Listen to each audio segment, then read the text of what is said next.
Have you ever wondered what happened to bomber crews who successfully bailed out of their burning aircraft, only to face an even worse fate on the ground? We're going to tell you about one of the most brutal and complicated chapters of World War II, where the rules of war collided with rage, revenge, and desperation. So let's set the stage. By 1944, the skies over Europe had become a killing field. Allied bombers flew daily missions over German territory, dropping thousands of tons of explosives on factories, rail yards, and cities. The official policy was precision bombing by day for the Americans and area bombing by night for the British. But on the ground, German civilians often couldn't tell the difference. Their homes were burning either way.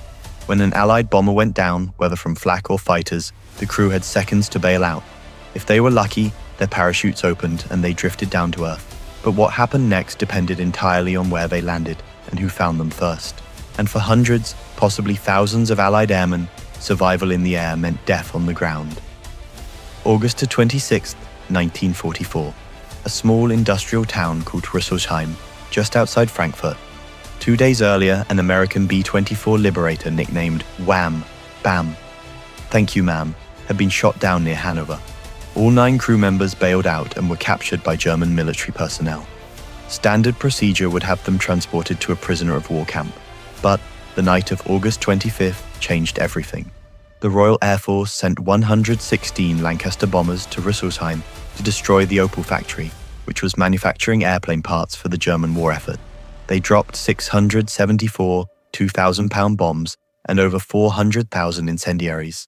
The plant was obliterated, so were hundreds of homes. The rail lines were torn apart. The next morning, those 9 American airmen were being marched through the devastated town because the train tracks were too damaged to use. The prisoners were escorted by just 2 German soldiers. As they walked through streets still smoldering from the previous night's raid, the townspeople came out of their ruined homes. The crowd assumed these were the men who had bombed them. They weren't. This crew had been shot down 2 days before and 200 miles away.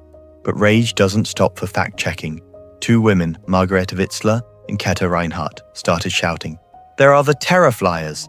Tear them to pieces! Beat them to death! They have destroyed our houses!" One of the crew members replied in German, trying to explain they weren't involved. It didn't matter. A brick flew through the air, then rocks, then hammers and shovels. 3 workers from the Opel plant arrived with iron bars. The 2 German guards made no attempt to stop the beating. An air raid warden named Joseph Hartgen showed up with a pistol. After the airmen collapsed from the beating, Hartgen lined 6 of them up on the curb and shot each one in the head. He ran out of ammunition before he could kill the last 2. The mob loaded all the airmen onto a cart and took them to a cemetery. Anyone who moaned was beaten again. Then an air raid siren sounded. The crowd scattered for shelter. The 2 survivors, William Adams and Sidney Brown, crawled off the cart and ran. They hid along the Rhine River for 4 days before being captured by police and sent to a POW camp, where they survived the rest of the war. This wasn't the only time this incident happened. After the war, Allied investigators documented hundreds of similar cases. British and American authorities found that at least 2,462 Allied airmen were known to have been attacked or killed by German civilians. Of those, 1,015 were murdered. And that's a low estimate because it doesn't include incidents in territories controlled by the Soviets or the French, or areas that became part of Poland after the war. German commanders and Nazi officials knew this was happening. More than that, they encouraged it. Joseph Goebbels' propaganda broadcasts told German citizens that Allied bomber crews were terror flyers committing war crimes against innocent civilians. The message was clear: these men deserved whatever they got. Security forces received official directives not to intervene when civilians attacked downed airmen. In some cases, captured airmen were turned over to security forces for immediate execution if they were found guilty of committing acts of terror. Hitler himself remarked that he wanted the names of any German military personnel protecting Allied pilots because regular Wehrmacht soldiers tended to be more sympathetic toward captured airmen than the SS or civilian police. Military personnel often treated POWs according to the rules. They understood the reality of aerial combat. Many German pilots had been shot down themselves and knew that tomorrow it could be them floating down under a parachute. But for civilians who had just lost their homes, their families, or their livelihoods to bombing, that warrior's code meant nothing. To understand the rage, you have to understand what was happening from the air. Allied strategic bombing didn't just hit factories, The firestorm in Hamburg in 1943 killed an estimated 37,000 people in a single week. Dresden in 1945 killed somewhere between 25,000 and 40,000. Entire city centers were reduced to ash. The official policy was to destroy German industrial capacity and break civilian morale. Whether that constituted a war crime depends on who you ask, but the results on the ground were undeniable. German cities burned, women and children died in the thousands, and there were other incidents that rarely made it into official reports. Multiple accounts from Eastern European women who were forced to work as slave laborers on German farms described being strafed by Allied fighters. These weren't soldiers, these were farm workers, clearly visible at low altitude, being shot at by pilots who had ammunition left after completing their missions and were told to hit targets of opportunity. One woman recalled working in the fields when fighters came in low and opened fire. She survived, others didn't. At that altitude, pilots could see exactly what they were shooting at. Whether these were isolated incidents or part of a broader pattern is impossible to know because the records either don't exist or were never made public. The violence went both directions. German fighter pilots were also known to shoot at parachuting Allied crew members. The reasoning was brutal but straightforward from their perspective. That bomber crew would be back in another aircraft within weeks, bombing more cities, killing more civilians. Shooting them while they were helpless in the air meant they couldn't come back. Some German pilots justified it as revenge. Their families were being incinerated in firestorms. Their cities were being leveled. The airmen floating down under those parachutes were the ones doing it. The rage that drove civilians to beat captured airmen to death with shovels was the same rage that made some fighter pilots open fire on parachutes. However, many German pilots refused to do it. They considered it dishonorable. There was no unified policy, just individual decisions made in the heat of combat by men who had seen too much destruction. The same applied to Allied pilots facing German airmen in parachutes, though accounts of this are far less common, possibly because German airmen bailing out over Allied territory were generally captured without incident. When the war ended, the Allies made efforts to find and prosecute those responsible for murdering captured airmen. The Rüsselsheim case went to trial in Darmstadt in late July 1945.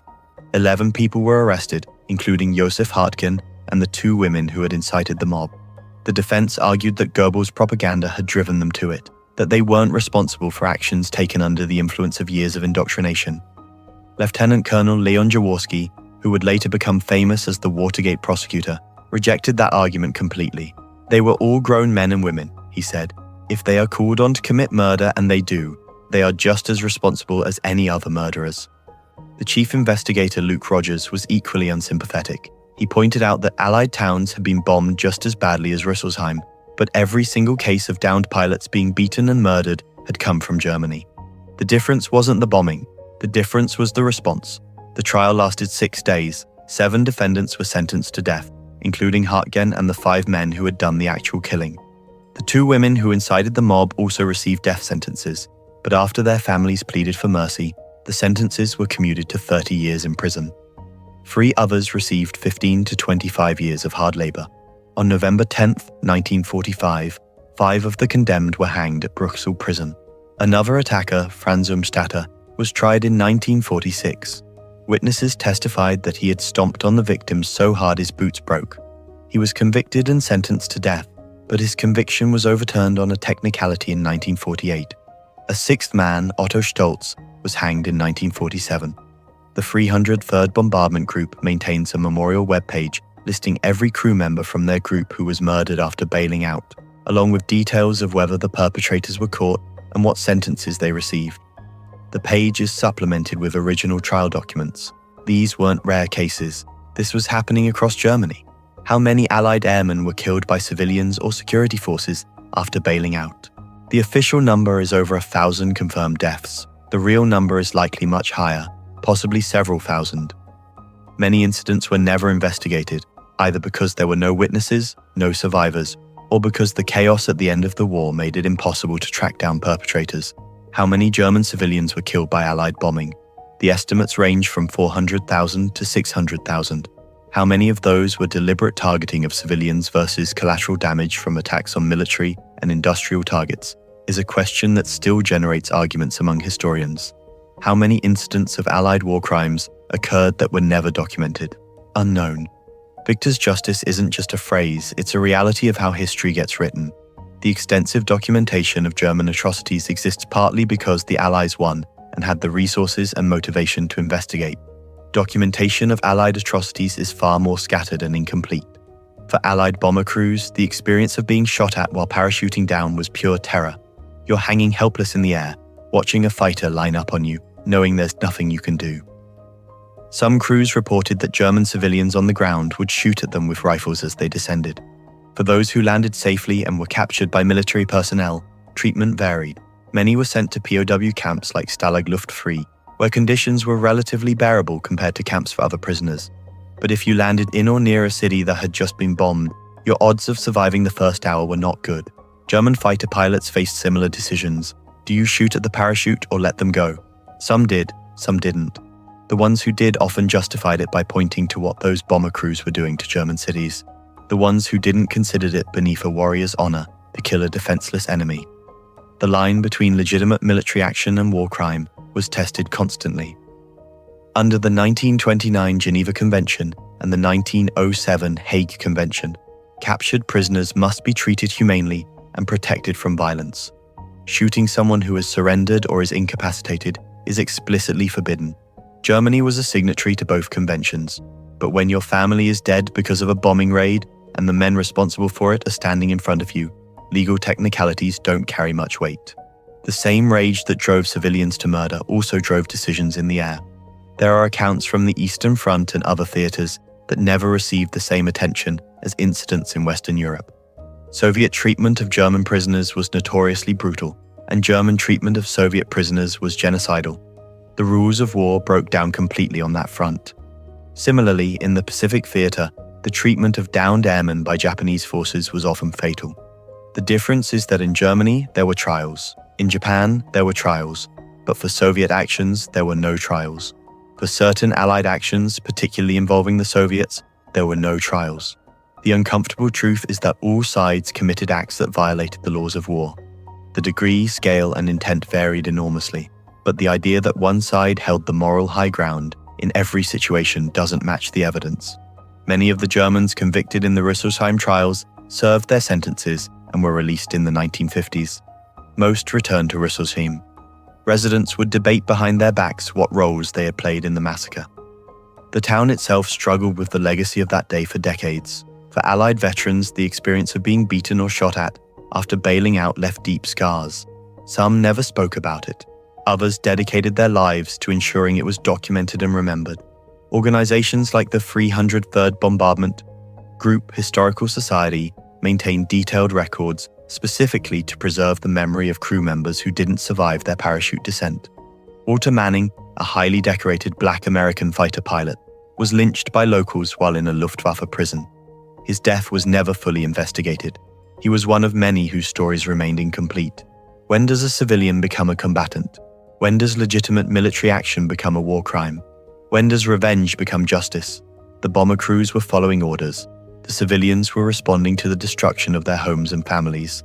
The fighter pilots were trying to stop future bombing raids. The security forces were following directives from their leadership. Everyone had reasons. None of them justified murder. The law was clear. The Geneva Conventions were clear. But law and reality often part ways during war, especially when the fighting reaches the point where entire cities are being reduced to rubble and civilians are being killed by the tens of thousands.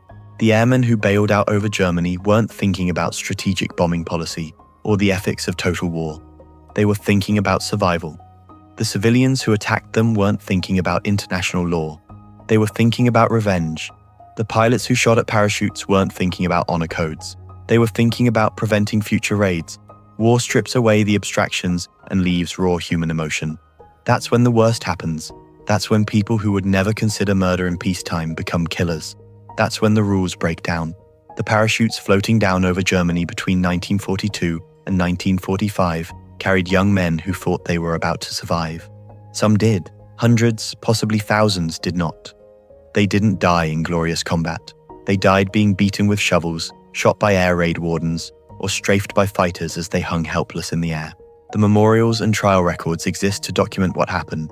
They don't exist to assign collective guilt or claim moral superiority. They exist because the truth matters, even when it's complicated and uncomfortable. Both sides had blood on their hands. Both sides committed acts that violated the laws of war. The difference is in scale, intent, and what happened afterward. Germany waged a war of annihilation and genocide. The Allies responded with strategic bombing that killed hundreds of thousands of civilians. German civilians and security forces murdered captured airmen. Allied forces sometimes executed prisoners or committed reprisals. None of it was justified. All of it happened, and the young men who died while parachuting down, whether they wore Allied or German uniforms, died in ways that should never be forgotten and should never be repeated. The buzzing of aircraft engines and the sight of parachutes against the sky meant different things depending on which side of the gun you were on. For some, it meant the enemy was vulnerable. For others, it meant death was seconds away. For everyone, it meant another chapter in a war that tested the limits of human endurance and morality. The stories of what happened to bailed airmen in World War II aren't simple tales of heroes and villains. They're stories of what happens when industrial warfare meets human rage, when propaganda meets personal loss, and when the rules of civilization break down under the weight of total war. These stories stay with us not because they're easy to tell, but because they're impossible to forget.